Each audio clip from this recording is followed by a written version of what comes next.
You're listening to an Anderson Entertainment production. This episode. Well, this episode we'll be examining this episode intros in this episode of Fab Facts. It's time to reveal which Christmas episode won the Randomiser listeners poll. And our gift to you is an archive Anderson recording from 1981. That's all coming up in this episode, which is Pod 132. Of the Christmassy Gerry Anderson Podcast. Oh, yes. 5, 4, 3, 2, 1. This is Christmas Control. Stand by.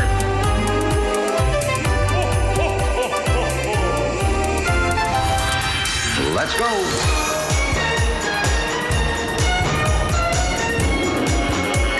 Spectrum is green. The Gerry Anderson Podcast with Jamie Anderson and Richard James.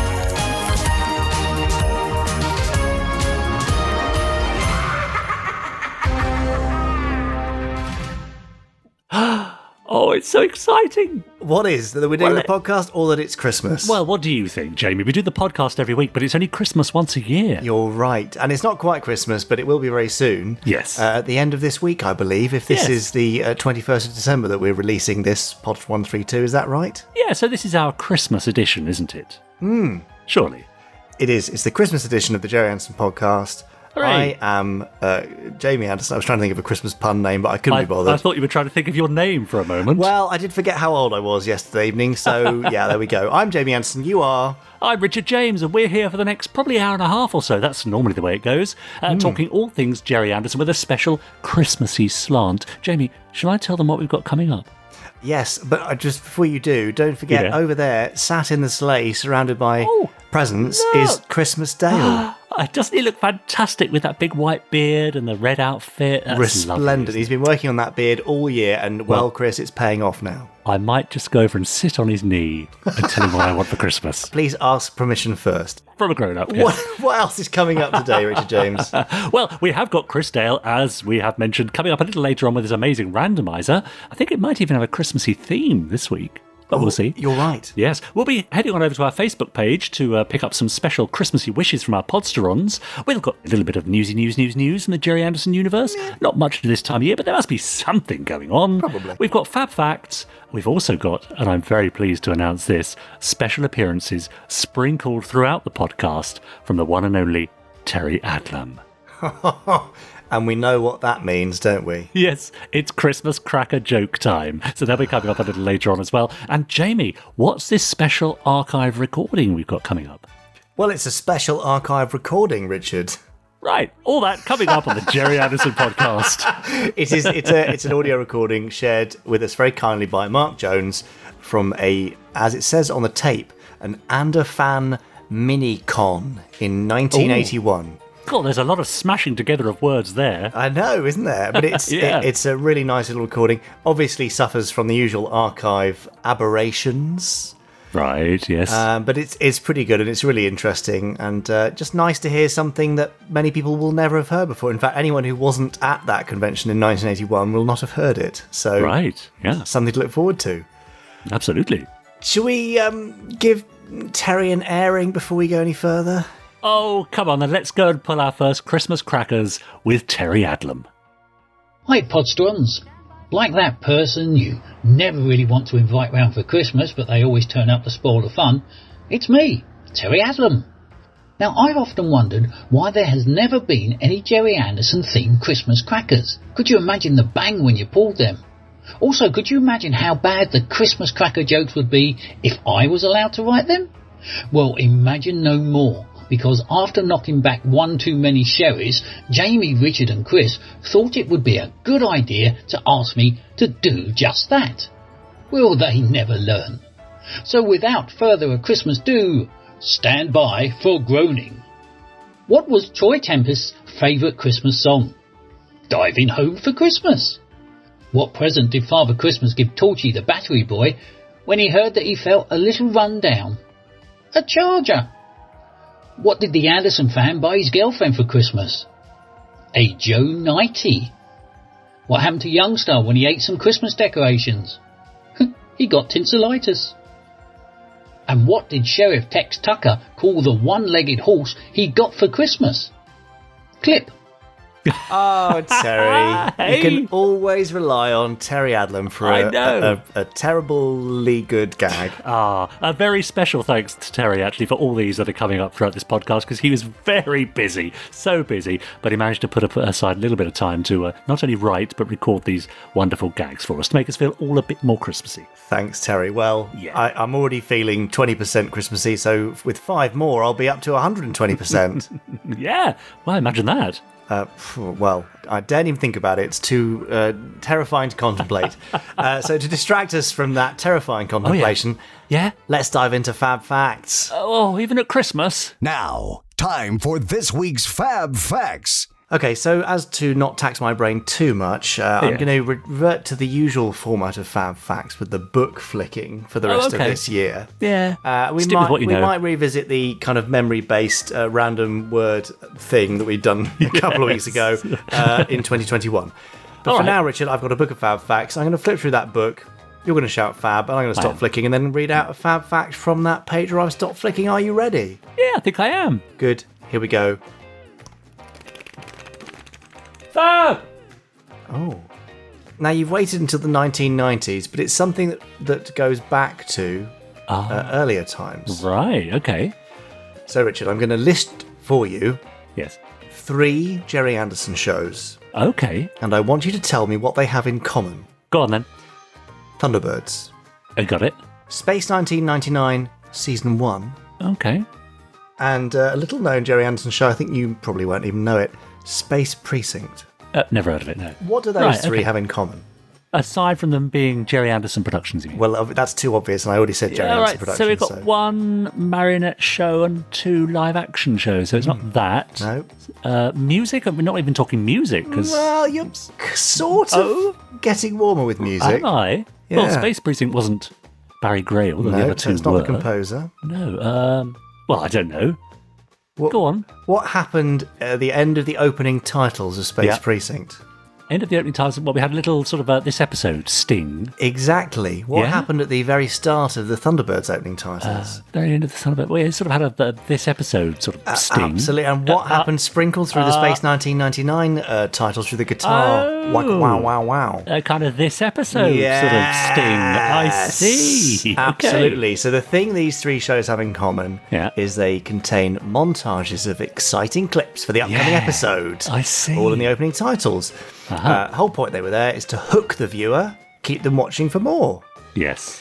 Actually, it's quite a forward-thinking thing, because now I would say video content on YouTube, etc., marketing people always talk about the fact you've only got between 1 and 6 seconds to hook people's interest, so you have to go out there with a bam of exciting stuff. Yeah.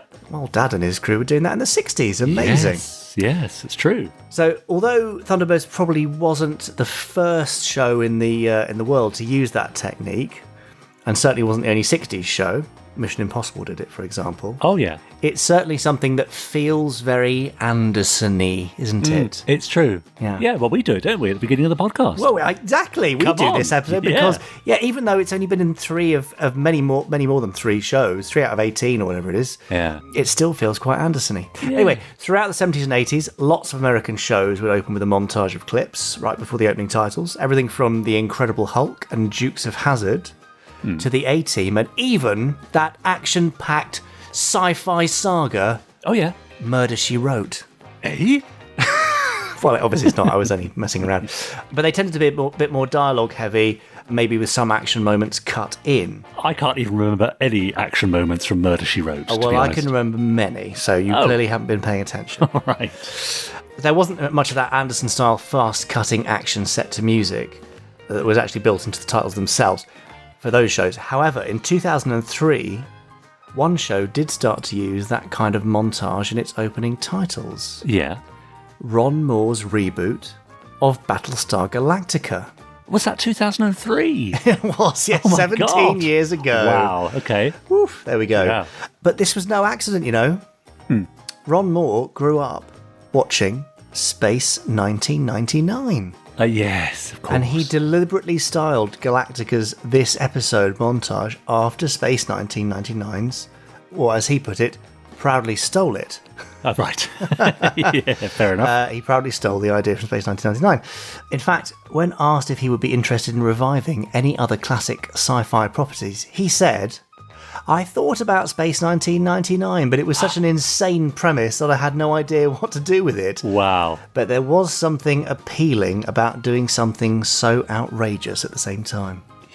Gosh, that's nice, isn't it? There you go. So this episode thing, which we have also, Ron Moore, don't worry, we have proudly stolen for this podcast. Yeah, steal from the best, that's what I say. Yeah, is something which not only is Anderson-y, but has clearly influenced directly more modern science fiction. And I think this episode, montages and hooks, are really something that I would say now is crucial for anything Anderson. Sure, right, yeah, absolutely. Well, of course, and you know who put together the this episode montages for Space Precinct, don't you? You know whose sole job it was? Could it possibly have been one Miss C. Serple? It was Charlotte Serple. Your missus. And as the series went on, of course, and we slowly got to know each other a bit more and started to like each other a bit more, shall we say, I did notice I started to appear in them more and more. Really? Even when I was barely in the episode. Funny that, isn't it? Gosh, so you had a direct influence on this episode montage. Exactly. I'm my very own fab fact. I wouldn't expect I never thought I'd say less. that. No, well, I'm glad it's finally come to this point. What's the thing? The snake has eaten its own head. Oh, has it? Yeah, life is now complete as you become a fab fact. So really, I think that probably brings us quite strangely to the end of this week's Montage Fact. Yay! Very Excellent. Good. Yeah. Well, we love a montage. It's a way of getting all the interesting stuff that needs to be said out the way quickly, isn't it? In all the films, I like that. Time for a montage. Now, I've got a montage of my own, Jamie. Oh, and I'd like to share it with you. This is a new manoeuvre of yours. Well, I popped into the Facebook group, the Podstrons Facebook group, a little earlier on, and I said, listen, chaps, we're recording our Christmas special today. Do you have any Christmas messages? And I'm very pleased to say that lots of people have sent us their Christmas messages. Would you like to hear some? I would love nothing more. I thought you might. Gary Hodgkinson, for example, says, wishing the Fab Trio and all fellow Podstrons a very Merry Christmas and hopefully a happy and healthy New Year. Tom Hodden says, to all the Podstrons, whatever and however you are celebrating this year, I would just like to say, bar humbug. Oh, all right. Oh, okay. Lauren J. Gradwell says, Merry Christmas, everyone, FAB and SIG. Roger M. Smith says, Merry Christmas to one and all, and hopefully we can all get together at some point, as it's the big thing that I'm missing from the year. I miss my extended bubble, says Roger. Isn't that a nice way to think of us all? And Mark Wilson, finally for now, says, Merry Christmas to one and all of the many wonderful Podstrons out there. Hope you can make the most of whatever you've all got planned for Christmas this year. Thank you to Jamie, Dickie and Chris for all you've done this year to keep us all entertained. And let's all hope for a good old meet-up in 2021. Merry Christmas. Thanks, Mark. Oh, I'm feeling increasingly Christmassy by the minute. I thought you might. And we'll be coming back to our Christmas Podstron messages a little later on in the podcast too. Lovely. Yeah. Now, I feel like we need another little insertion from Terry Adlam. I'm feeling that way as well, yes. I can feel my tummy rumbling. Standing by for Terry. Hello again, it's me, Terry Adlam, back again with some Christmas cracker jokes that will never replace humour. What's Richard James's favourite line from a Christmas song? Or in the first day of Christmas. What do you get if you cross Father Christmas with Dick Spanner? Santa Claus. How did Matthew Harding feel when Father Unwin minimised him just before he was going to open his Christmas presents? He was a little disappointed. What did Mike Mercury say when Professor Popkiss gave him an Aston Martin for Christmas? That's a supercar. How does Steve Zodiac write his Christmas lists? On his Fireball XL file, of course. Oh, Terry Adlam. Come on. Honestly, it's making me want to break out my Christmas hat and put my Christmas jumper on, get a little glass of brandy and a mince pie, and come over all Christmassy. Oh, brandy and a mince pie. Now you are talking. And I love the fact, all these little files he sent me with his gags on, he labelled them all Punderbird 1, Punderbird 2, Punderbird. I see a pattern emerging here. Yeah, very good. So thank you once again to Terry. Now, just a very quick reminder before we go on, Jamie, I would like to remind our listeners that they can actually, if they feel like it, subscribe to us on whichever channel they're listening to us on. I forgot about that. Yes. If they hit the subscribe button, or I think sometimes there's a follow or a like button, it makes sure that you get notified every time a new episode appears. Also, you can leave us a rating, which is my very clever way of saying review or a rating, to let other people know what you think of the show. And also take the link and share it with your friends across all your social media profiles, and they might listen to us too, and they might enjoy it and come back and listen again and again. Who knows? Or they might listen once and say, yeah, thanks for that. That was really great. And then never listen again. Yeah, which would be fair enough. It would be totally understandable. Yeah. Richard James. Yes. Part of the Gerry Anderson podcast, which everybody's used to, is the Gerry Anderson News. We're quite light on it this week, but should we have one anyway? Oh, yeah, let's see what we've got in the sack, shall we? There's something important in there, so here we go.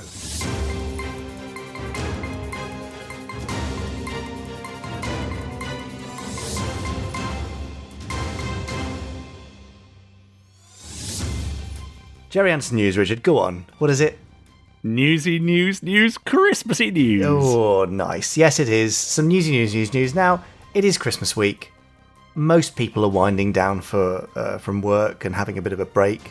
Yeah. So that means everything is a little bit quiet this week, but that's actually quite nice. Nice for everybody to enjoy a bit of time off. You and I included, Dickie James. Cool, And old Christmas Dale over there once he's delivered his Christmas randomiser.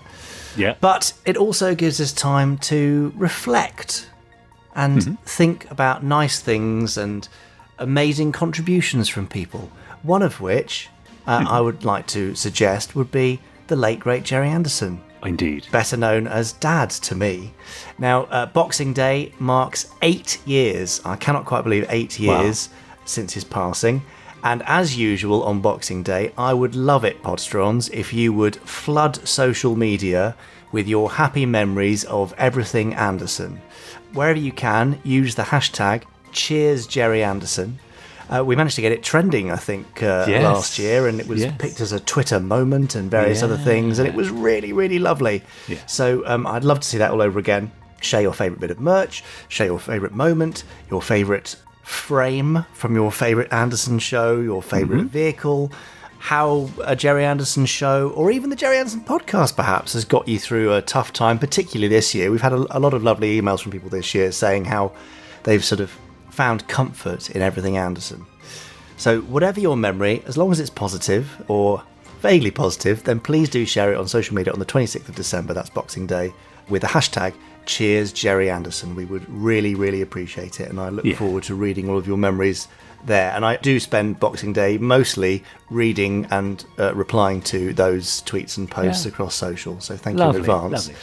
Now, it's not all just about reflection. We're also celebrating the technical worlds of Anderson with Century 21 Tech Talk Series 2. Great. So AC has been busy putting that together. He directed the audio for this earlier in the year, and the first episode of Series 2 will be launching on Boxing Day in Dad's memory, and I think it's a rather lovely, fitting tribute. Yeah. So you can look forward to that on the YouTube channel, youtube.com/GerryAndersonTV, and just make sure you share your memories with us. Hashtag #CheersGerryAnderson. And I think that'll do for this week's Gerry Anderson News. That was the news, Christmassy news. Oh, that's nice to see, Jamie. I think that really, what you've given us there, in essence, is what the podcast is all about, isn't it? It's celebrating your father's work and the wonderful legacy he left us, but also looking to the future and producing new stuff to keep us all entertained. Exactly. Yeah, yes. That's great. One eye on the past, another on the future. Which makes you look very... I mean, I don't know, where are you looking now? Well, that's why they call me Marty Feldman these days, you see. I was once told I looked like Marty Feldman. Really? Listen, here's another thing. My mum watched a video of Perfect Day. Do you remember the old Children in Need sort of compilate where they had all the various artists? It was one of the first CD singles I ever bought, believe it or not. Well, my mum phoned me up after she'd seen the video and said, I'm sure there's someone, a spitting image of you on that video. I thought, was it Heather Small? No, it was Shane McGowan. Thanks, Mum. Yeah, thanks. Oh, gosh. Merry Christmas to you too. Yeah, that's a bit awkward, isn't it? Yeah, it is a bit. Anyway, now back over to our Facebook group. That's facebook.com/groups/podstrons, where our podstrons have been sending out their Christmas wishes to us and their fellow fans. Maria Alice, for example, says, wishing everybody a Merry Christmas and a Happy New Year. It's going to be way better than 2020, she says. Here's hoping so. Simpsons Clips 24 says, we wish you a Gerry Christmas, we wish you a Gerry Christmas, we wish you a Gerry Christmas, and a Jamie New Year. Oh, that's nice, isn't it? Nice. Yeah. Ashley Bell says, wishing all Podstrons a happy Christmas and I hope a better 2021. And what do I want for Christmas, Richard? A day out in Fab 1, please. Okay. Well, shall we see if we can organise that for Ashley? No, I've seen if we can, and we can't. Rebecca Andrews says, just to say that however and wherever you're celebrating, wishing all Podstrons a happy, healthy and safe Christmas. Thank you, she says, to Willow and Luna in this group for the fun quizzes, and to Jamie, Richard, Chris and team for all the amazing content this year. It's certainly helped to make 2020 more bearable. And Martin Smith, finally for now, says, it's not been the best of years, but the podcasts and the many, many Podstrons have been a ray of sunshine, raising spirits and slicing through the gloom. I wish everyone a very Merry Christmas, however you choose to celebrate the season, and that you can be with family and friends. Thanks for all the joy. Have a great one, and see you soon. That's nice. That's from Martin Smith. Oh, thanks, Martin. Yeah, it has been a bit of a year, hasn't it? Really? When you think about it? I mean, it's been 11 months and 21 days of a year. It has, yeah. But together we've made it through. We're almost through now. Another week and a half, a week or so, and it'll be the start of a brand new beginning. Absolutely. Brighter days ahead. Speaking of which... Oh, yeah? Someone who's been delivering joy, little parcels of joy already through this podcast. I wondered what the mess was. Who's and Terry Adlam? Here he is. Let's let him make another deposit. Here you go. Hi, Terry Adlam again. I've just had an email from Richard saying that some Podstrons are finding these jokes so awful that they said they would rather switch off and watch Candy and Andy. No taste, some people. Oh well, you're here and so am I. And I've got some belters. What do they sing at the Spectrum Christmas party? I wish it could be Christmas, Colonel Grey. How did Brains feel when he used the self-cloning kit he got for Christmas from Einstein? Well, he was beside himself. Why did the Tracy brothers say it was too dangerous to go to Alan's Christmas barbecue on Thunderbird 5? Apparently the stakes were too high. What does Brains cover in tinsel and put the presents under? Is it a chemist tree? What is Chris Dale's favourite Christmas song? All I want for Christmas is you, Ree. I mean, I would say thank you, Terry, but it would be disingenuous. Yeah. No, thank you, Terry, anyway, for yet another fantastic contribution, which we were very happy to unwrap. Absolutely right. Several more of those to come, believe it or not. Yeah, well, let's hope so. I can hardly contain myself. Now, Richard, you've been working on something rather special for this week, haven't you? And next week, in fact. Well, I thought it was next week and the week after. Sorry, you're quite right. I mean, Richard, you've been working on something rather special for next week and the week after, haven't you? Yes, you're right. You gave me a bit of a heart attack there. I thought, what have I done? No, you're absolutely right. From next week, Jamie, there'll be a special two-part feature looking back on the best bits from the podcast throughout 2020. I wanted to sort of pick out some bits that I remembered and also kind of celebrate the great times that we've had together over the last few months. Not just you and I, Jamie, although we have fun, but with our lovely Podstrons and our listeners as well. Aww. So that's a two-part look back throughout the year in a podcast coming up next week and the week after. Lovely. Well, I look forward to those. Yeah. In the meantime... Oh, yes. We've got a very special Christmas gift for you. We have. So thanks to the generosity of Mark Jones and via the rather marvellous audio cassette tape to USB transfer device that I have in my office here. Yeah. We have an archive audio recording from 1981. So nigh on 40 years ago. Oh, don't do that. Isn't that crazy? I know. This was from a special Anderfan Minicon, as they called it, a little convention. I'm not even sure where it was held, actually, unfortunately. But I can tell you that before this, there was a screening of the Secret Service, A Case for the Bishop. Ah. Immediately after, there was a Q&A with Dad and other well-known Anderson names, including John and Wanda Brown from the Puppet Workshop, Paddy Seale, the cameraman, Bert Rule from Four for the Fools, Roy Lafbery, who's a dialogue editor, Ralph Titterton, who we know and love, who is Mr. Barry Gray Archive, and Martin Bauer, the model maker. So this Q&A is from a very old cassette tape, has a lot of noise on it, and it's very much an archive recording, but it is a very, very enjoyable listen and a lovely little time capsule. So I'm very happy to share this with you now. If we can actually call on Gerry now, please. We've got a little presentation for you, Gerry. Gerry, if I can just say on behalf of everybody here, thank you very much for attending today, giving us your time, and thank you very much for all the pleasure you've given us over the years. I'd like to present a little model that's been made for you of the rat trap, which we hope you'll like. Lovely. For the man that made it all possible. Mark and Chris, I'd like to thank you both for all the trouble you've taken in putting this event on today. It was particularly valuable to me to see all the pictures in chronological order, and I've come to the conclusion that the technique continued to improve, but some of the fun went out of the shows after Thunderbirds, and as I'm going to make a new series and in fact start up this whole industry again, hopefully, today, is a very important moment. So thank you both. I'd like to thank everybody else who came along today. And I don't know whether they can hear me in the control room, can they? They're nodding their head. I would just like to explain that the last picture shown, the Secret Service, was filmed in colour. And at that time, some black and white prints were made for countries where they didn't have colour television. And so that print is a very old print. And because I was a projectionist many years ago, I suspect it has badly shrunk, hence the breakdowns, which were no fault of the people in the projection box. So, because I think they did a marvellous job all day long, and I wouldn't want anybody to think that that problem was anything to do with them. So anyway, thank you once again. Right, if I could just mention that it won't be long before you see Gerry Anderson on television again, because on September the 22nd at 4:45 on Network ITV television, there's Yorkshire Television are doing a programme about him. It's a documentary of sorts, but apart from showing a couple of clips from the shows we've seen today, it's really going into the influences on Gerry as to why he made the series happen. So anyway, that's at 4:45 on Tuesday, 22nd of September. Lovely. Right, thank you, Gerry. Okay, thank you. Well, ladies and gentlemen, if I may have your attention, please.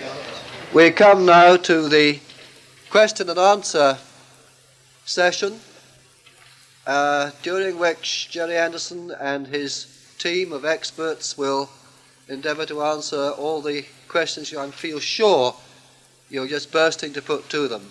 If Mr. Anderson is a different field from mine altogether, he has his experts with him, just as I have mine with me when I do these things. If I can't answer the questions, I pass them on. I should imagine, Mr. Anderson, you do the same. Anyway, Mr. Anderson and his team, ladies and gentlemen.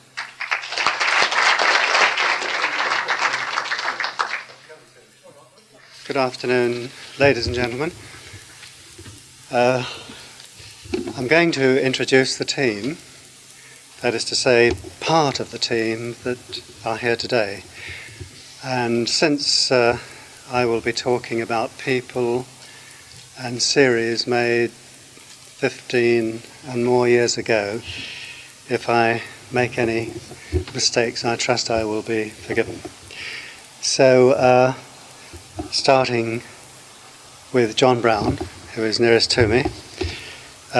John used to work in the puppet workshops and is therefore an expert on all the supermarionation puppets that we've been watching this morning and this afternoon.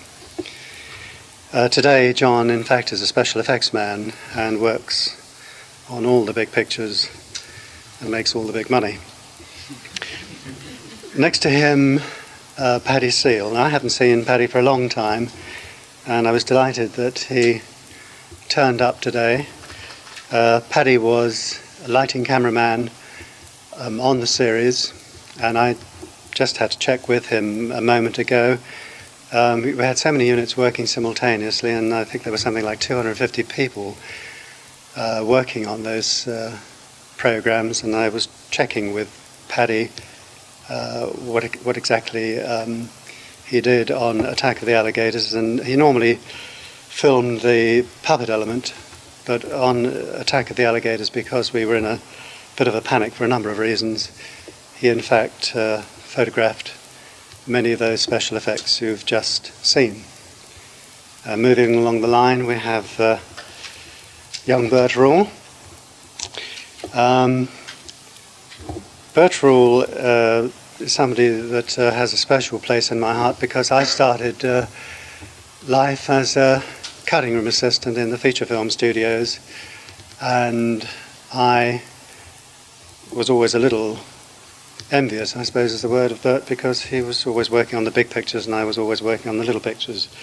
But anyway, as the years went by and I started my own business, I was very flattered when Bert came along when we were making Four Feather Falls, and he was chatting to me a while ago and said, yeah, I was only with you for a short time, he said. It was just about 6 months. Well, of course, in those days, 6 months would be probably enough time to cut all 52 pictures.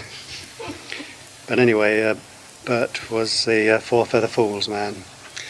Next to Bert, Roy Lafbery. Now, Roy started, as so many technicians started their career at our studio in Slough. And Roy was the dialogue editor. For these programs, we had to pre-record the dialogue, and we would then play the dialogue back whilst the puppeteers mimed to the reproduced sound. But having recorded the dialogue, where clearly artists made mistakes and lines had to be repeated, and the whole thing ended up in a terrible jumble, Roy was the man who would sort out this mess and make it into an edited program. Today, Roy is a dubbing editor in the feature film business. The feature film business at the moment is in a sorry state, but when things are moving, Roy is a man who takes a feature film and puts all the sound and music tracks and supervises the mixing of them to produce the final soundtrack.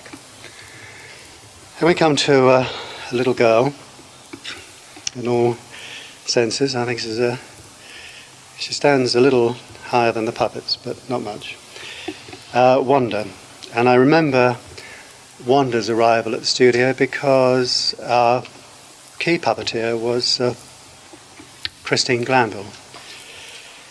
And after a while, another girl joined the outfit, Mary Turner, and she became very good and as good as Christine.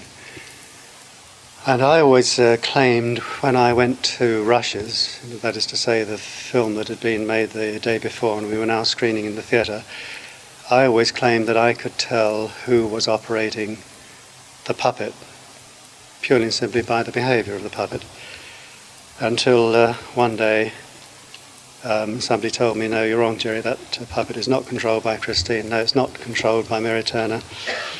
It's controlled by Wanda. And Wanda became one of our top puppeteers. And there was this character in the puppet workshop, you see, who had an eye for a good-looking bird, and John Brown married Wanda, so we're now talking about Wanda Brown.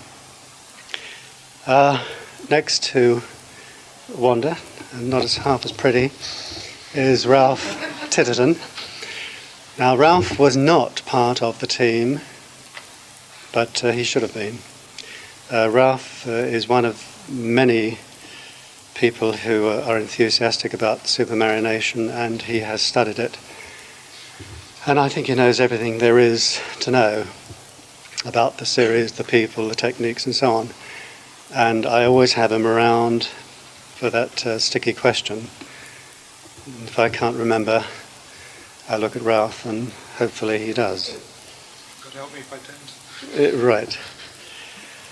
And last but not least, I was opening my mail one morning, and there were the fan letters.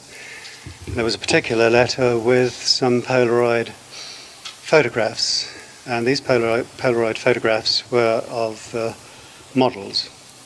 And they weren't the first photographs I had received from model makers, but these models looked particularly good. And the letter was from a young chap by the name of Martin Bauer.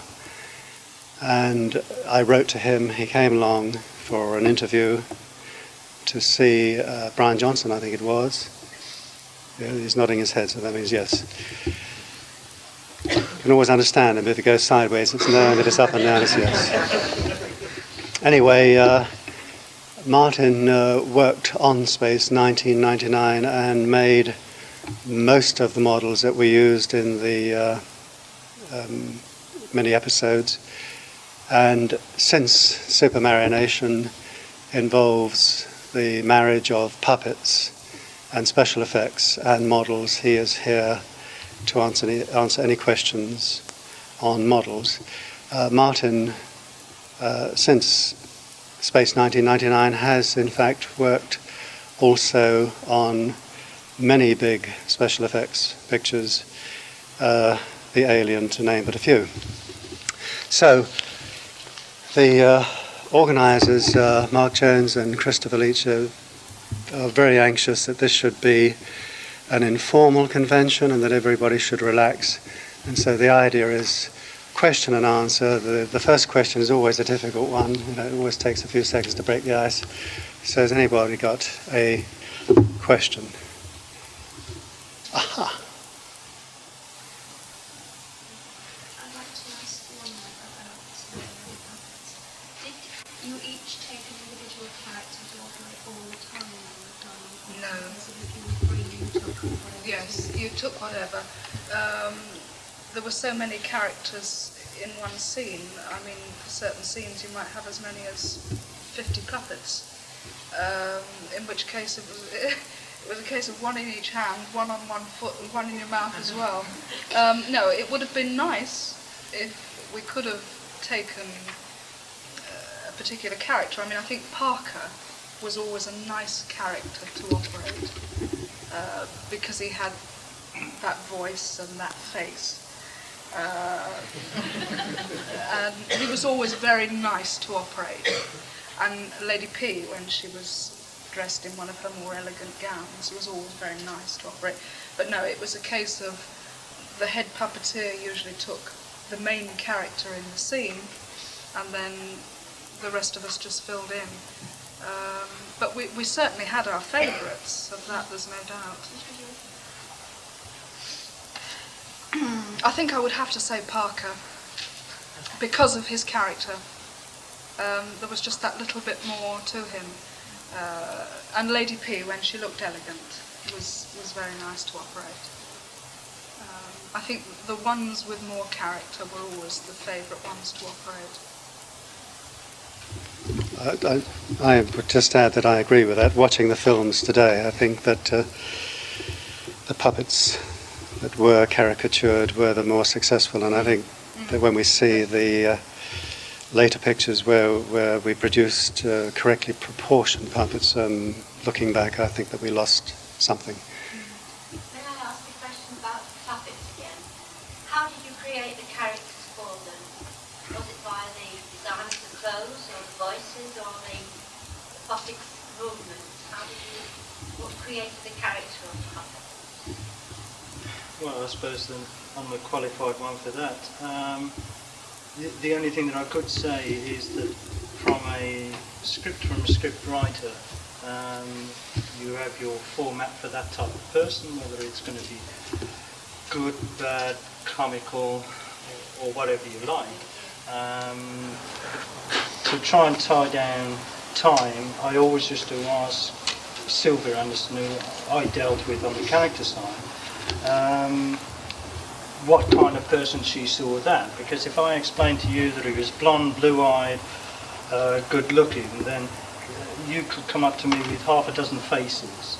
So what we always trying to work on was photographs, because then I knew what you were on about as far as that particular character. Other than that, if things were left open to us, if I got stuck on a face, I'd jump in my car, go up to Heathrow Airport, and I knew within 5 or 10 minutes I would see that character that I wanted walking out of a terminal somewhere. So it was a question of walking along, studying that person, and jump back in my car and go back to the studio. Now, I've no doubt that lots of people in the country thinking, you know, I had a funny guy looking at me at Heathrow Airport today. But it was just that thing. Sometimes you could get the face. It's a very funny thing, sculpting, is that it comes within 5 minutes, or sometimes it becomes that pain, you know what you're looking for, but it won't come. So you just crack it by in various ways, mainly by photographs for ease. John, could I just come in on that? Just the one character there, the woman, the housekeeper, I think Alan Patillo, who was a great fan of old films, and I think he took her from, was it Rebecca? Mrs. Danvers. Right. Yes, Mrs. Danvers. And he was a great one for types, right, wasn't he? He was very keen. Well, it was, and... well, I presume that's so, I would imagine. No, very much we went after that character. Yeah. Because I can remember when I did the makeup on that particular face. Somebody else sculpted it, and I knew what we wanted for makeup for film-wise, and I very much overdid the darkness around the eyes, just to make it that little bit more evil. I can't help saying I'm left with a mental image of a policeman at London Airport saying to this character, John Brown, hello, hello, and what are you doing? And he says that he's looking for puppet characters. A likely story. We always knew there was something peculiar about you. Where are most of the bits in the models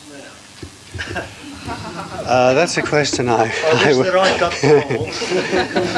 a question I would first of all like to answer, because I would like to protect people here.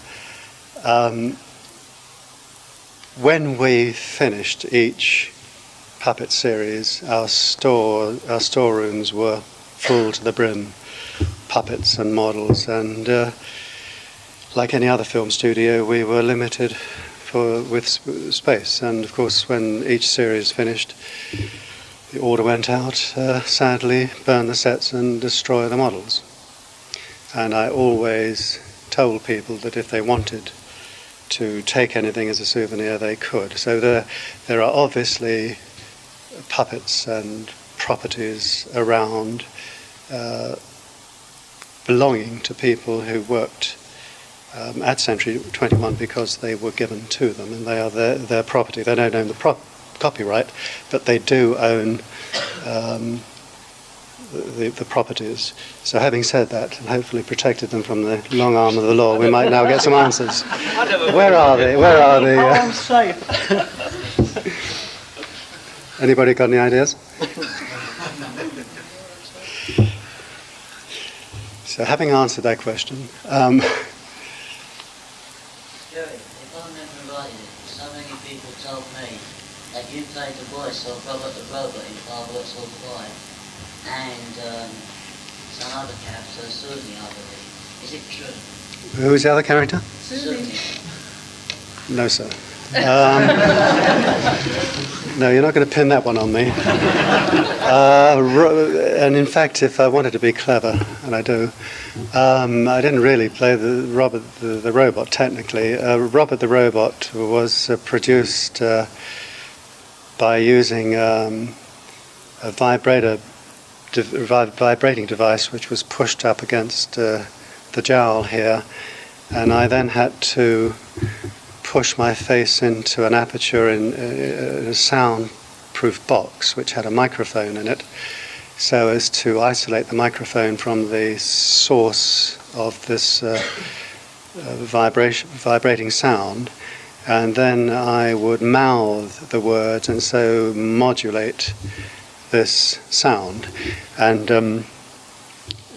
indeed, that is why Robert always says "on my way home," because you can't produce a the H simply by shaping the words with the mouth. So to that extent, yes, I produced the sound of Robert the Robot. Zuni, well, I remember you. It'll take me a long time for me to forgive you for that one. The answer's no. Sorry? I'd like to ask John Brown, on all of the female puppets, with the exception of Grandma, the join in the neck seems to be at the top of the neck. Is there any reason for that, as opposed to having it at the base of the neck, which it seems to be on all the male puppets? Yes, low-cut dresses. It was decided that was solely the reason. It was decided it would be rather nice to have the female costumes from time to time low cut, and there was no way that we could get away with a join just there. It had to be up here. But did it present any problems? Because I presume the heads were rather weighted. Yes. At the head, the base of the neck was where the join was. Didn't the head tend to fall forwards, whereas it wouldn't have done if it was at the top of the neck?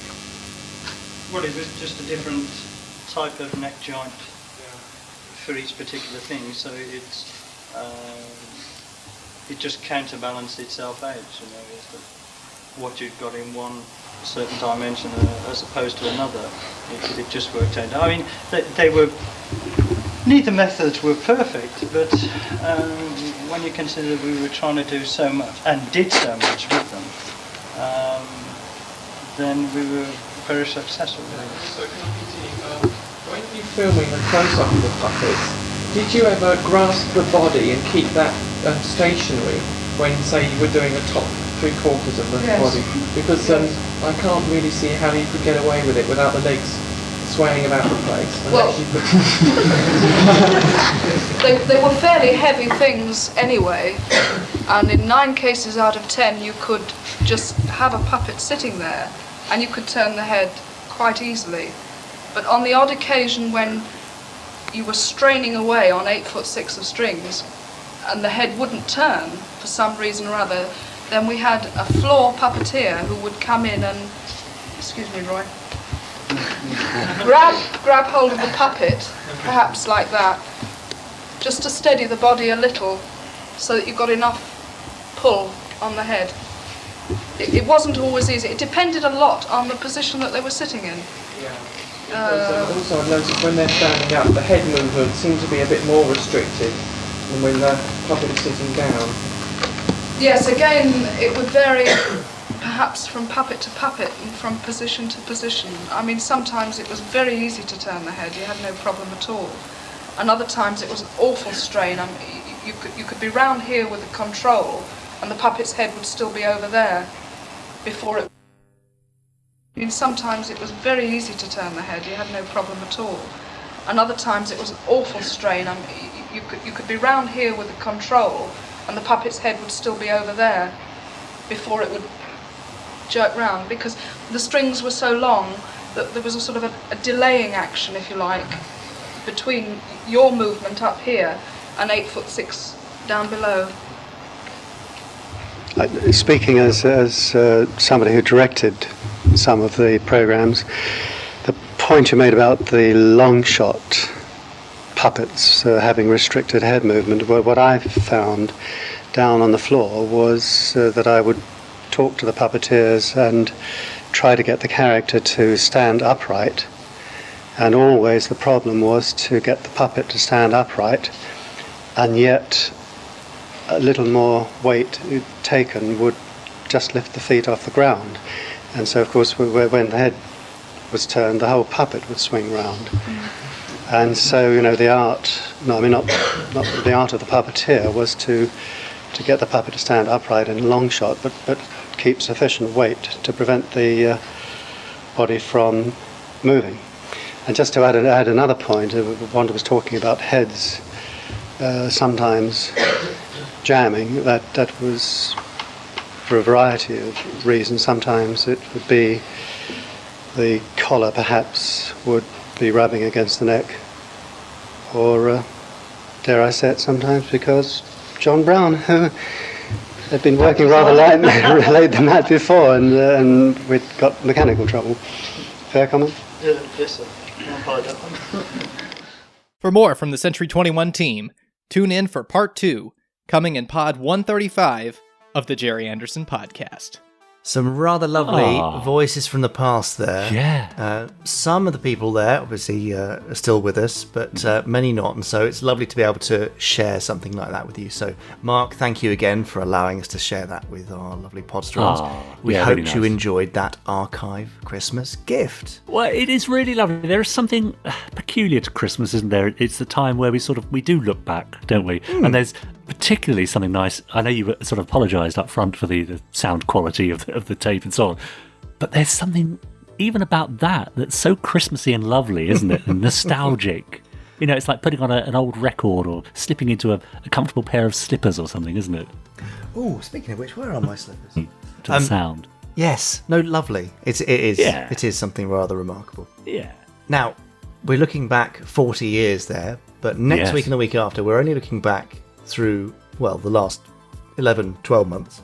Yeah. So tell us about that. What have we got to look forward to in the next couple of episodes? Well, I thought it would be rather nice to look back over 2020 and pick out some moments from the podcast that I remember, and perhaps you remember too, and present them in a couple of features, each lasting about half an hour or so, that will play over the new year. So that's the last podcast of this year and the first podcast of next year. Now, if you want to join in, why not drop us a line to podcast@gerryanderson.co.uk with your favourite moments? Can you think back over the past 12 months to your favourite moments from the podcast? If you can, let me know, and I'll read them out in the, second podcast of the new year. That'll be, as you can appreciate, because of the time of year, we've all got demands on our time, we're recording a couple of these today, so that means that the next time I'll pick up your emails and read them out will be the second week in January, I think. I think you're right. Yes, it'll be the for the 11th of January. Yeah, there we go. Yeah, so do send them in, podcast@gerryanderson.co.uk. Great.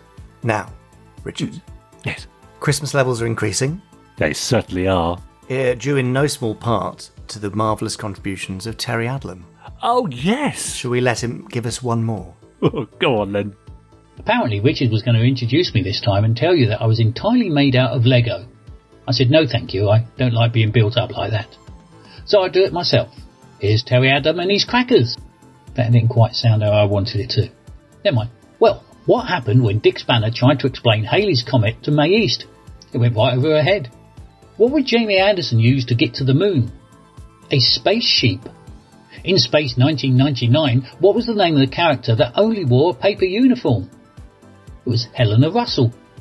If UFO had been a supermarination show, what would Ed Straker have been? A shadow puppet. What are Aquamarina's favourite Christmas carols? I think they're Silent Night and We'd Fish You a Merry Christmas.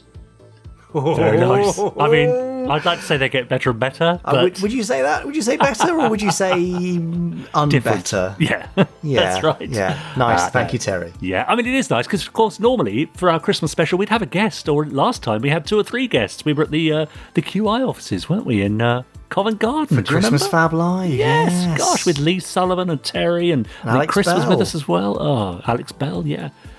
Oh well, but this year we've got Terry Adlam here in spirit, so that's in pre-recorded spirit. Yeah, that's right.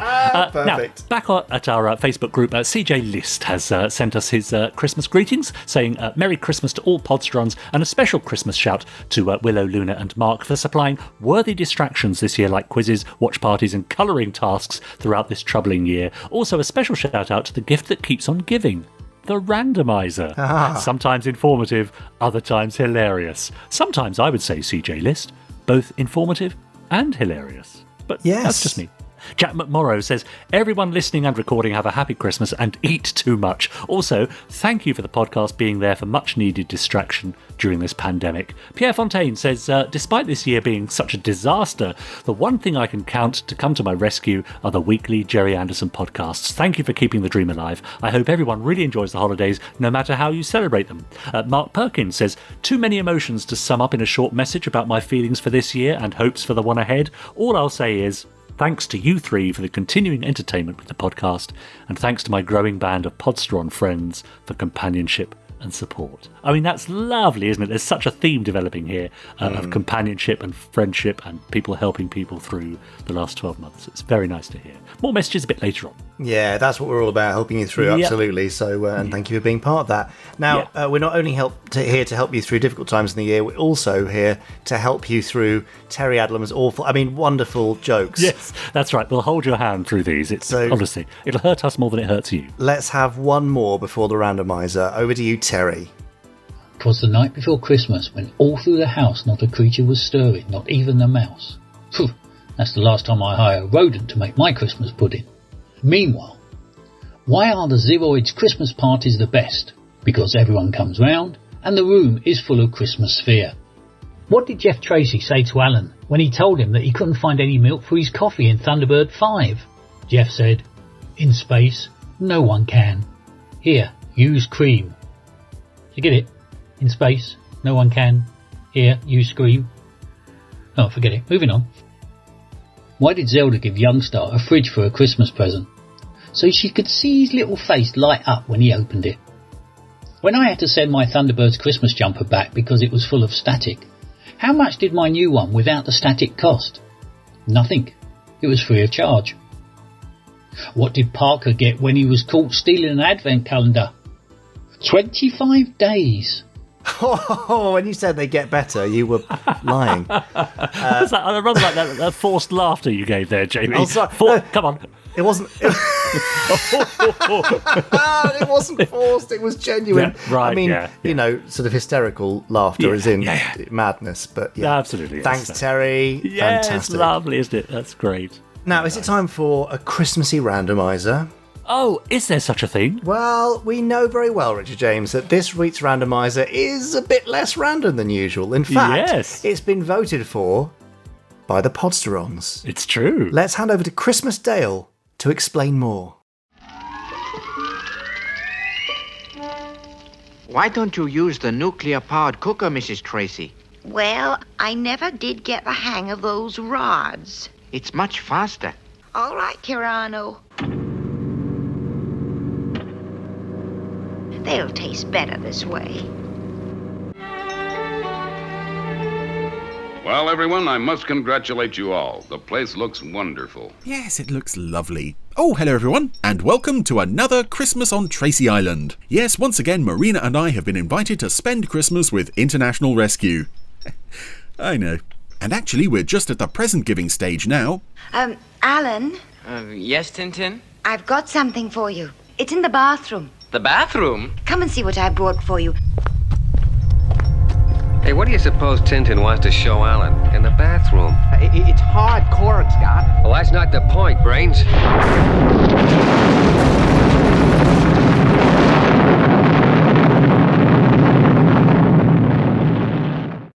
Oh, for Pete's sake. Just to the most interesting part. Oh, dear, I am sorry. The darn fuse blew. Kirano, it's gone. That's serious. Yes, and very sad.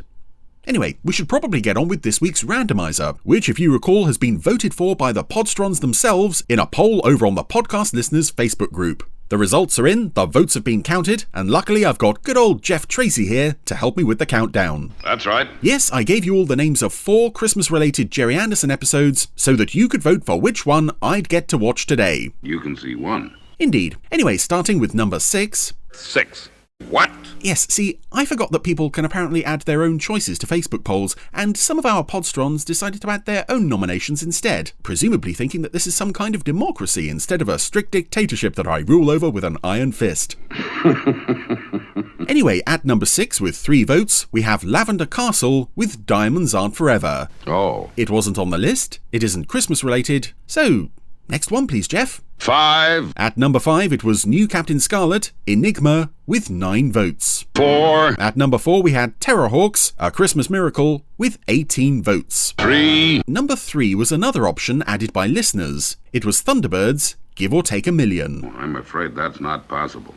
Yes, that one got 20 votes, which is quite an achievement considering that I have already seen it on the randomiser. I mean, if it had been an option, I would have made it an option. I mean, I don't just throw the show together, you know? I mean, give me a little bit of credit at least. I mean, I've been slaving over this thing for the last 2 years, and the least you lot could do is actually keep track of what I've been doing. I mean, what the hell is the point of getting me to watch the same episode twice? And it isn't even a very good one. Why would you put me through? See, I wonder where those cold drinks have got to. Yes, sorry.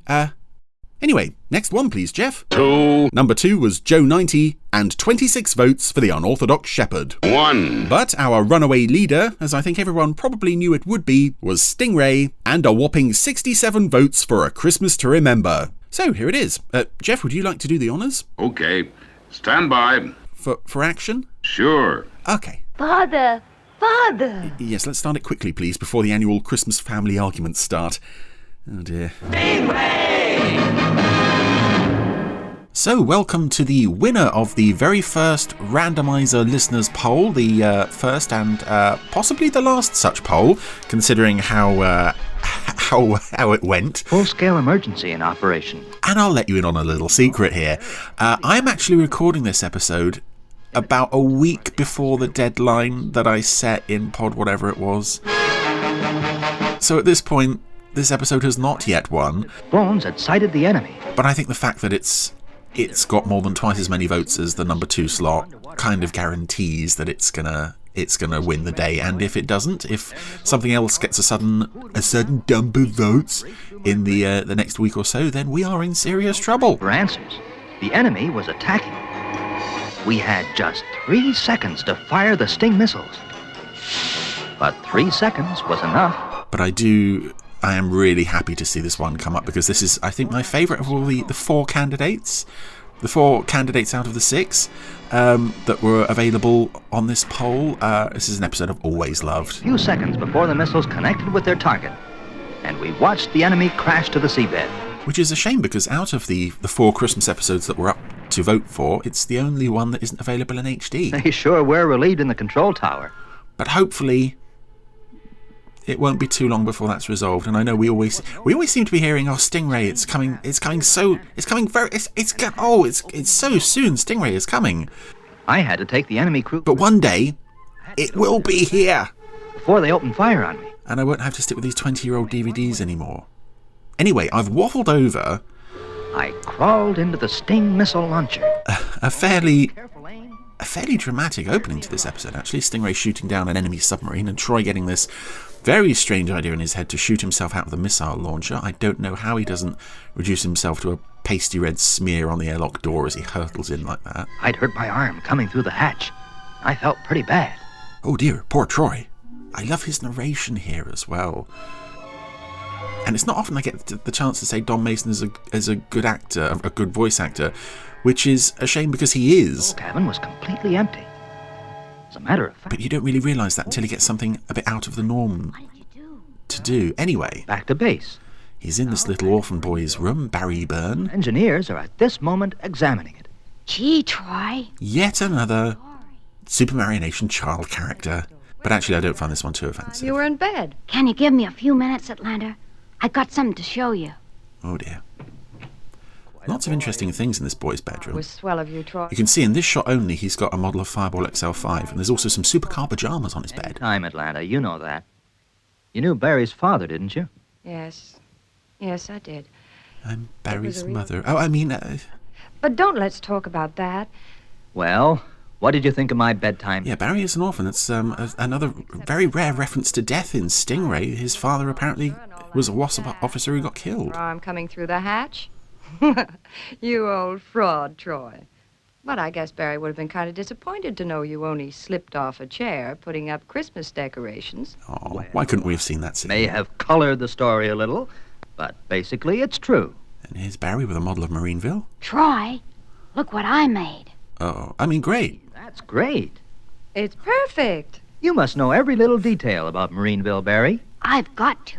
Because the mighty Titan is expecting a full report of my work on the surface land. Gee, Troy, isn't that cute? Nah, he wants to be an aquanaut like his dad. Wouldn't it be great if we could arrange a visit for Barry to Marineville? Hold on, define great there, Atlanta. But think how much it would mean to Barry. Couldn't we at least try? Listen, I've got a little idea. Yeah, there's a few interesting things in Barry's room, aside from the model of Fireball, which may well have been an actual model that was used on the show. He's also got what appears to be a bomb or a missile in the corner of the room that I'm sure I've seen in a previous episode. Was anything? Anyway. This is what you do.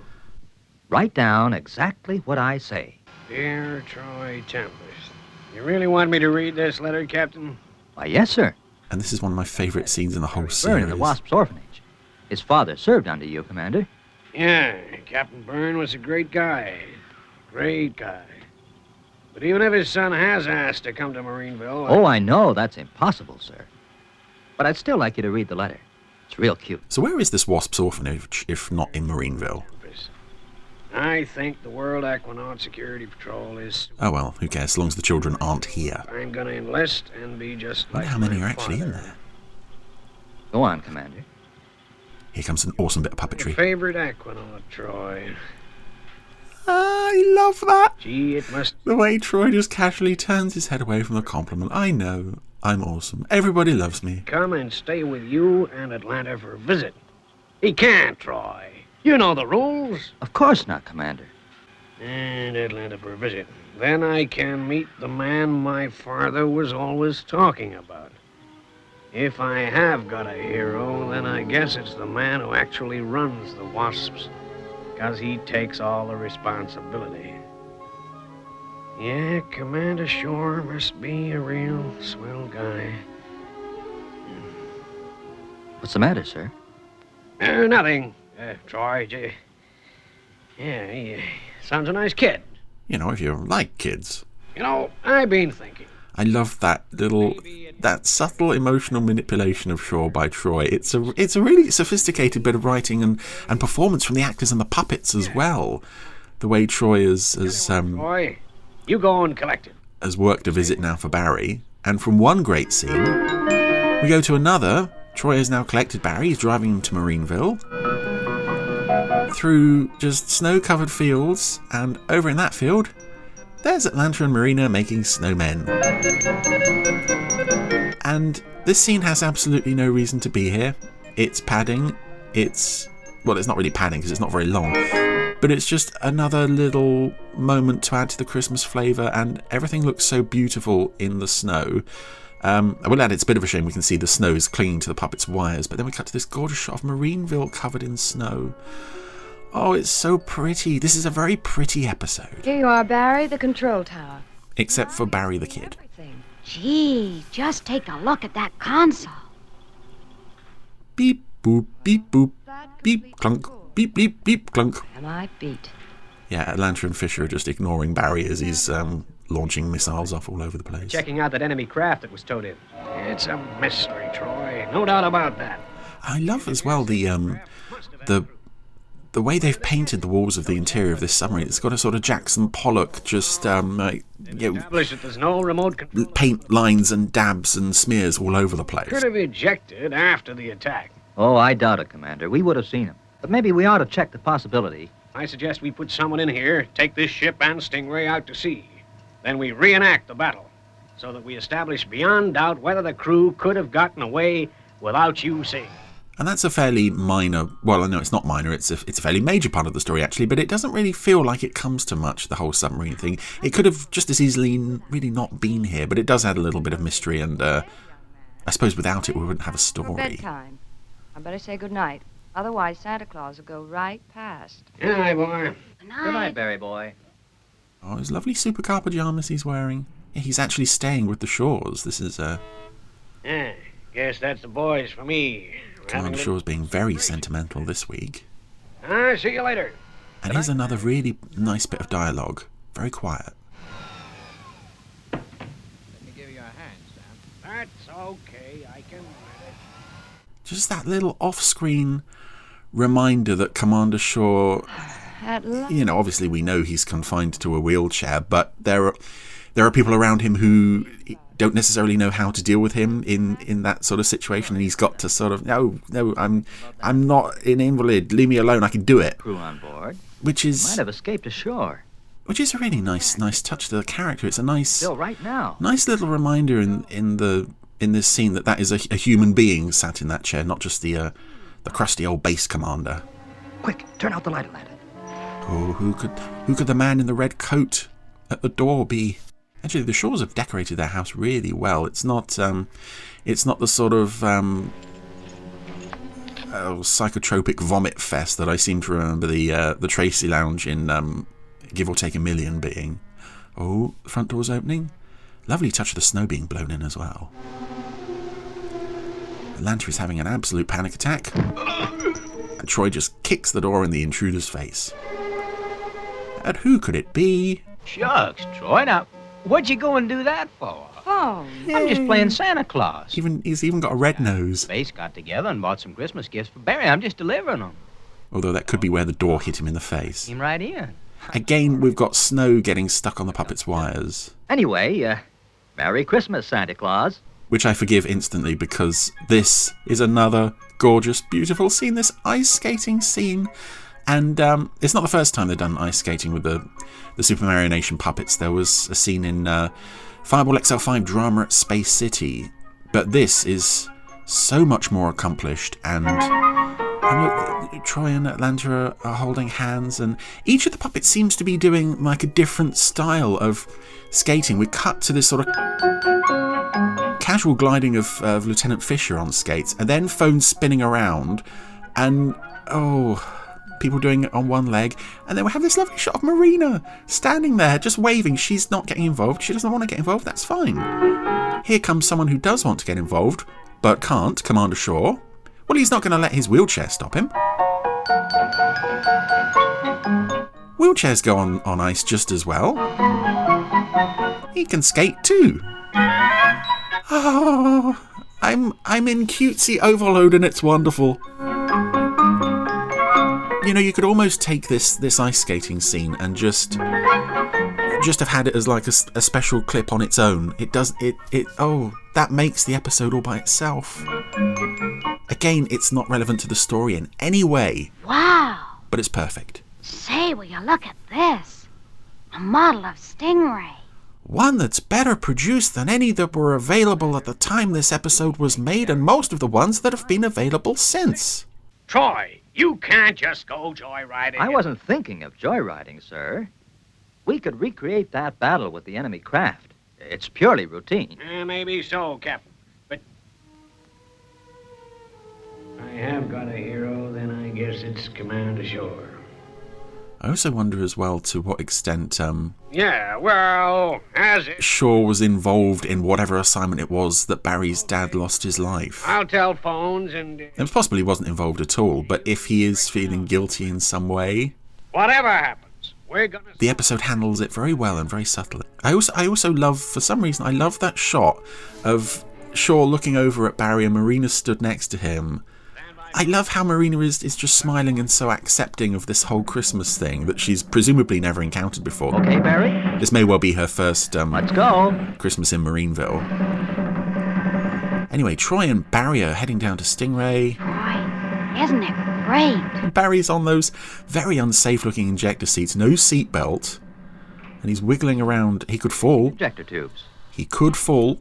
He didn't. Phones, you're clear to go. Moving out now, Commander. And although Barry is a Super Mario Nation child character, and I actually don't mind him so much in this episode, and I think it's because the just loveliness of the episode in general kind of cushions the blow of having yet another one of these little squirts running around being given unlimited access to Stingray and Marineville and everything. But Troy and phones, proceed to designated area. He's not as heavily focused on as some of the others. He is... he's part of the story, but that's about it. And he's also responsible for a nice comedy moment with Troy later on. Anyway, Stingray and the underwater craft are now out at sea. Phones has taken the alien ship. Troy and Barry are manning Stingray, and the girls... Is the chestnut dressing coming along okay, Marina? Marina's still smiling. Guess they're really going to enjoy this when they get back. Though it was a pretty dirty trick, them sneaking off like that. Yeah, I bet Marina's really glad that she left a life of slavery in Titanica to slave over a hot stove making Troy's Christmas lunch. Hey, tower from Stingray. Go ahead, Troy. I also love the shot out of the kitchen windows there, how heavy the clouds in the sky look. Stage the attack exactly as it happened. Without the missile, of course. Of course. PWOR. PWOR. Now you were there, phones. Just copy everything. I was? Oh, yeah. Stand by. I'm also wondering if this model is in any way a reuse of Supercar. I know it doesn't have the bubble canopy, but the basic the basic shape of the body, it does kind of look a bit supercar shaped. Then the ship would have been hit. Now, I don't have any proof that it was, so please don't quote me on that. It just looks supercar shaped. Anyway, Phones is now reenacting the crash of the alien spaceship from the battle at the start. Well done, Phones. Now, this is where you swam across. That's it, Phones. Oh, but that doesn't tally with the story Troy told Barry. You told me you were fired out of the missile ejectors. Yeah, well, that's what he really meant. Well, now you've seen it all, Barry. But aren't you going to shoot through the missile ejector like you did before? Well, no, not this time. I love that Troy's bigging himself up earlier. His ego has now come back to causing problems. Possibly that the crew could not get out of that ship unseen, Commander. Did you have it in view the whole time, Troy? Oh, we sure did. Yep, we sure did. If anybody'd left that ship, they would have been seen. Well, it sure is a mystery. Okay, you can make your own way back. We'll give the problem back. What, were you going to send someone to collect them? And what did happen to the crew? Well, having been told that the Marineville engineers have covered every inch of this submarine, which Phones is now manning solo, apparently the engineers missed the really obvious hinges on this hidden, quote, hidden, unquote, door. And out comes an evil alien.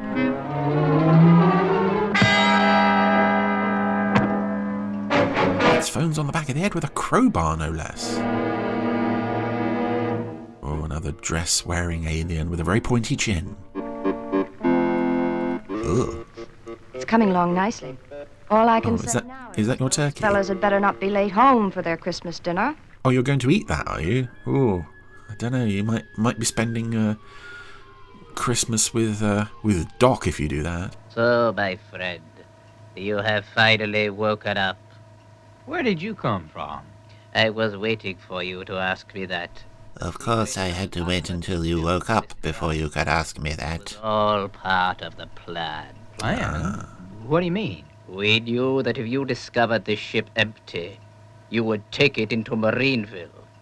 I was able to study your defenses. With the knowledge I gained, my people will be able to invade and capture your land. Gee, you make it sound so simple. It will be. Yep, so this alien stowed away in a hidden compartment aboard the submarine, and when it was taken back to Marineville, he's apparently just got out, wandered around, and learned all of the base's secrets without being detected at all. I will shoot him down like a dog. Even though he doesn't look human in the least. Be delighted when I tell him that in addition to the information and prisoner, I also disposed of Captain Troy Tempest. Oh dear, so it's not looking good for Phones or Marineville security. Just a minute.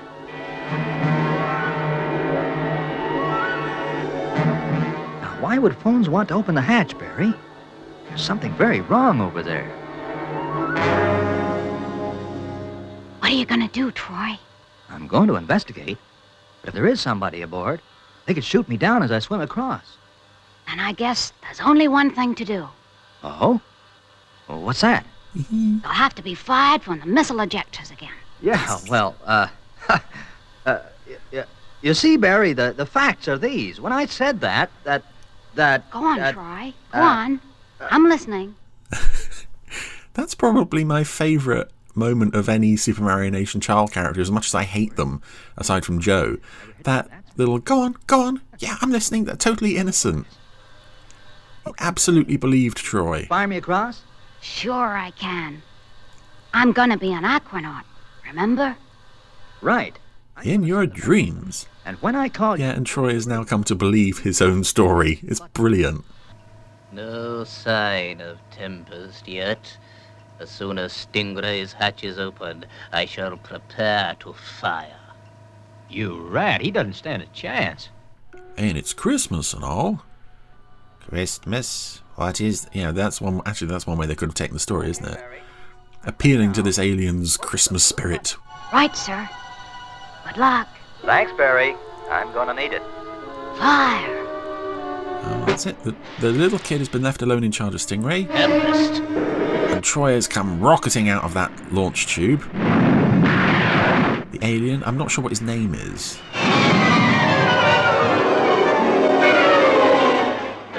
He's in the airlock. He has been... Yeah, Troy has just rocketed into the airlock. I don't know how he stops himself. I don't know how he keeps himself from just killing himself at the other end. Anyway. Doors opening. Alien's got his gun. How's Troy going to get out of this? Oh, it's so tense.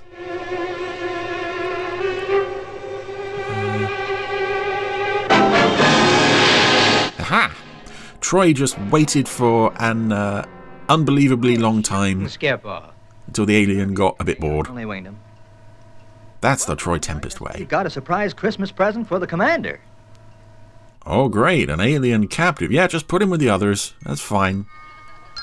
They're having a Christmas party in there themselves, actually. It's the best Christmas dinner I've ever eaten. Well, after your next... Everyone's got hats. I'm only too glad you're here to enjoy it. You can thank Troy for that. Hey, not so fast, phones. Don't thank me.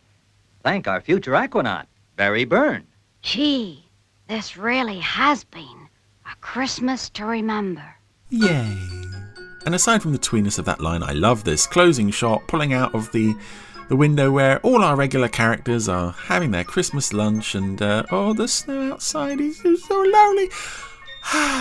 Anyway, that was A Christmas to Remember, and I think you can tell by the way I've been talking about it. I love this one, and I've always loved this one ever since I first saw it on BBC Two, actually. This was the first episode I ever got on VHS, so I watched it to death back in the day, and to be honest, it's never once failed to hold my attention. It's just perfect, basically, all the way through. It is easily the best of the Christmas episodes. I mean, Terrorhawks is close behind it, I think, but this just seems to get everything right, and there's just enough of a story to it, just the bare framework, everything you basically need to give you so many lovely moments of Christmas pointlessness, almost, like the snowman building, like the ice skating, like the bit with Phones dressed up as Santa.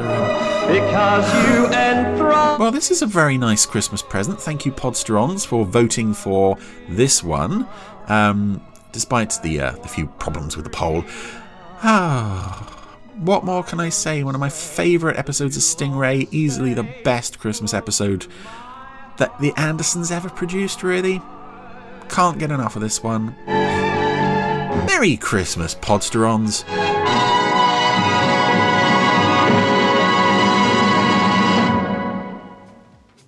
Oh, lovely. Do you feel like this is a Christmas to remember? I certainly do. Oh, quite right. Yeah, absolutely. Probably for all the wrong reasons. But no, you're right. No. I'm thinking of Terry Adlam's jokes. No, you're right. No, it is a Christmas to remember. Yeah, well, thank you, Chris, and thank you, Podsterons, for voting for Stingray, A Christmas to Remember. And Chris did mention at the start there that quite a few of them inserted their own choices into the poll, including Thunderbird's Give or Take a Million, which he did last year. He's not doing that again. Listen to the poor That's chap. Right. Goodness that's me. Right. Go back and listen to it. The randomizer is one shot only. We never re-listen to anything. Yep, and that's true. Chris will never renege on that, even though he's reneged on other elements like it being random.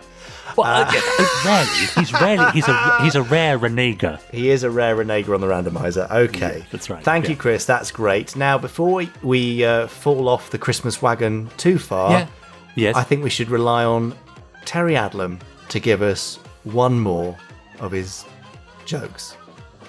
Go on then. Hi, just like leftover turkey on the day after Boxing Day, I'm still here.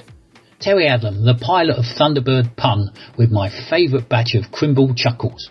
Who's cheering? Bit rude.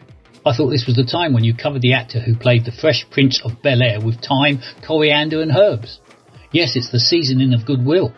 Oh well, thanks for listening. But before I go, how did Dick Spanner feel when the only present he got last Christmas was a pack of playing cards covered in jam? He found it difficult to deal with. Why was the rest and recreational area on Moonbase Alpha called the keyboard? Because it had a space bar. What's the difference between Lady Penelope crying and the person operating her? Nothing. They're both puppeteers. Why are Thunderbird 2 pods like a Christmas turkey? Because they've got good stuff in. And finally, Here's a Christmas cracker joke sent in from Jamie, Richard and Chris. What does Terry Adlam want for Christmas? A new joke book. Merry Christmas, Podstrons. Oh, thank you, Terry. Christmas, yes, everyone. Absolutely, yeah. Best wishes to you, Terry. Thanks so much for joining in, and lots of love to you and your family, and have a lovely Christmas. Talking of messages for Christmas, a final visit to our Facebook page, where Paul Maxted says, Merry Christmas from me, my wife Natalie, and our daughter Kaylee. Ben Page says, thank you for keeping the light burning in 2020. A Merry Christmas to all, and to all a good night. Richard Yelland says, hi, Richard, Jamie, Chris, and all the Gerry Anderson crew and Podstrons. Have a really fab Christmas, and wishing 2021 is everything 2020 wasn't, and looking forward to First Action Bureau 2 and the next Space 1999 audio adventure. And finally, the last word goes to Willow Lambden Smith, who says a big, massive, happy Christmas to everyone in podcast land. I hope you all have a wonderful time, and if you're at a loose end, come and join us Boxing Day evening on Zoom to raise a glass to Gerry and hang out with your Podders family. Ah, isn't it lovely? Hashtag Perfect. Cheers Gerry Anderson. Please Absolutely. join in with that as well. Yeah. And you say the final word. Oh. Well, there's several more final words to come. Are there? I would say now, if you don't normally hang around until after the credits, may I recommend that you do today, because we've got a little extra Christmas gift for you. Ho, ho, ho. Yeah. It'll be a surprise for you, that's for sure. But I would just like to take a moment to say thank you to everybody, our Podsterons, fans worldwide, who've been incredibly supportive this year and keep supporting everything Anderson and keep making it a joy to do. But particular thanks to everyone on the Anderson Entertainment team. So, Richard, that clearly includes you and Christmas Dale, absolutely. Laura, who edits the podcast. Tim and Louise, who look after the store. Ross, Chris Thompson, that is. AC, and Ben, who helps keep things running. And everybody else who is part of the team. We absolutely could not do it without you. And I know everyone's grateful for all of your efforts, and no one more than me. So, thank you. Ah. Well, you're welcome. And I speak on behalf of all those names that you just mentioned. Okay, I'm sure they'll be happy for you to speak on their and behalf. Spokesman, yes. And also thanks to Mummy A. I mean, she won't be listening. She never listens to this. But thanks, Mummy A, as well, because she's also an invaluable part of the team. True. Without her, there'd be no me. And, imagine that. Then I'd be here on my own. That'd be weird. Sure, someone somewhere is thinking, imagine if it was just the Richard James podcast, I'd be in heaven. Yeah, maybe your wife. Anyway, thank you, Dickie. Thank you, everybody else. And I guess it's time for us to just wish you a very Merry Christmas. Yeah, Merry Christmas, everyone. And we'll see you for the next episode on the 28th of December. Yeah. See you then. Bye. Merry Christmas, goodbye.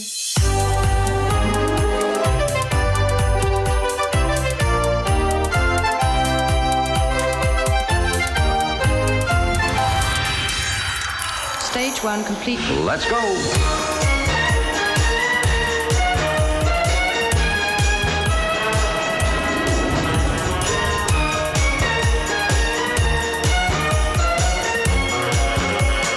Spectrum is green.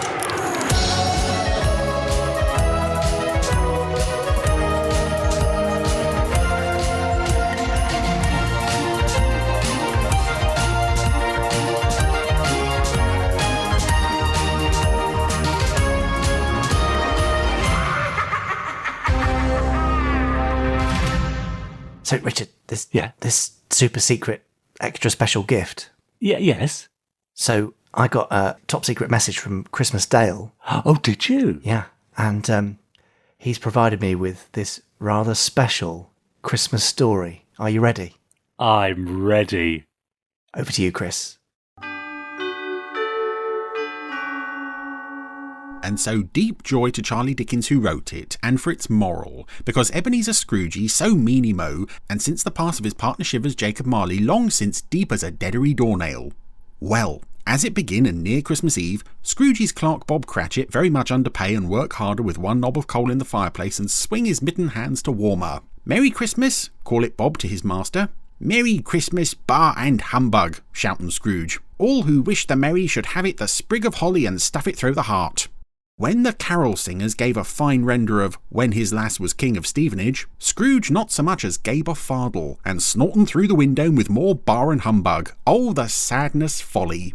Now, when Scroogey arriving homeward and saw in the gloaming, all fogget and misting, the head of Jacob Marley instead of the door knocker, there was a frightfold for his open the door and creak and dangly. Scrooge, too stingy for coal fire and warm his toe neighbours and Tritley Howe, footsteps up to bed for the warm and sleep it to try and forget the Marley ghosters. No soon the flickery eyelids when clanky clanky, and Marley stompers along the passage and straight through the dorm. I crumb to warm, not to marm, said it the ghost. For all your meanery stinge over the year-loads, and a lesson for your changey way, 3 ghosties will visi, and do a deep tuggery on your heartstrings. Then turned and flolloped backwards through the door, without so much as unlock it. Well, all trembly fluttering, Scrooge waited.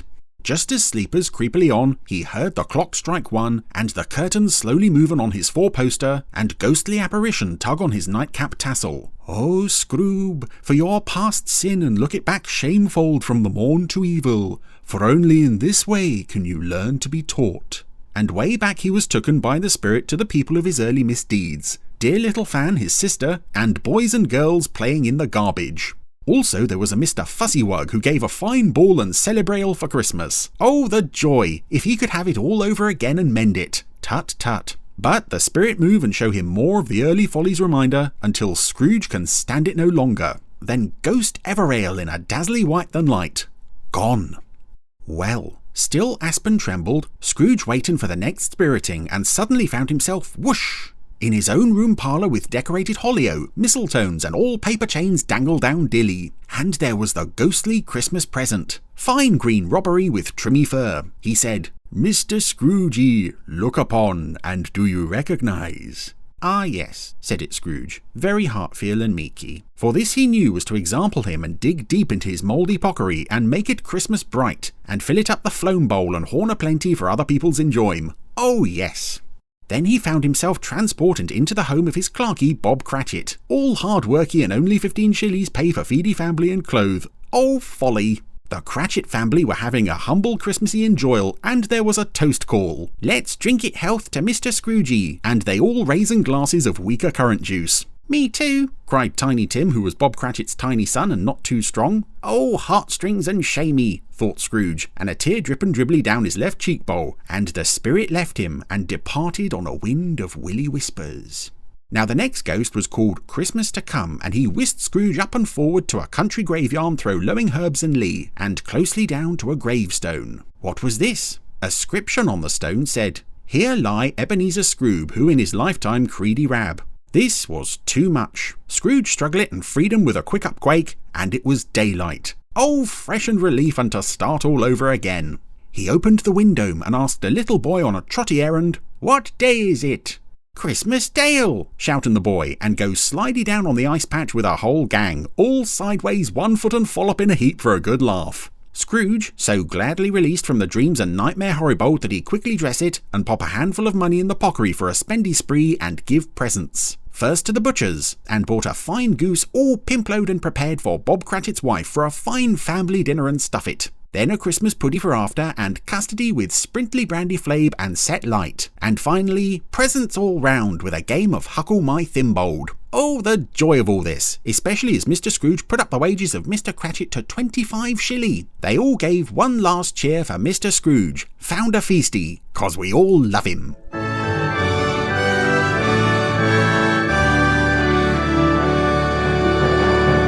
You have been listening to the Gerry Anderson Podcast. Wasn't it fun? You have been listening to an Anderson Entertainment production.